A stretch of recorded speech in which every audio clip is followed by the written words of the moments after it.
Well, this month marks 1 year since the deadly K Street shootout in Sacramento, and the case is bringing new attention to the early release of inmates on good behavior.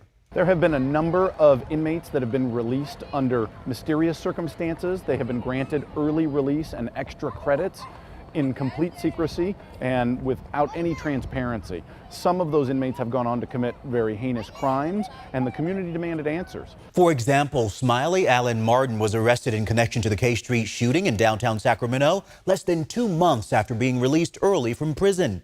Martin was released less than halfway through his 10-year sentence for another crime. He was classified as a nonviolent offender despite a conviction of beating his girlfriend. Because of his nonviolent status, he was allowed to earn credits towards early release. And so the Placer County District Attorney went before the California Public Safety Committee pushing AB 1260. AB 1260 was a bill designed to provide transparency and accountability to the Department of Corrections and Rehabilitation.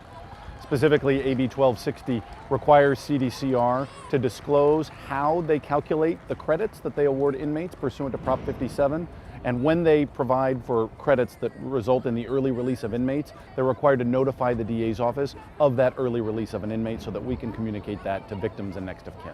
Here's the deal. The bill did not make it out of the Public Safety Committee, but the chairman did acknowledge the bill has merit. I honestly believe CDCR has to be more accountable and especially transparent. There was a good discussion about this tension between transparency by CDCR, but also the need to protect some of the privacy rights of inmates.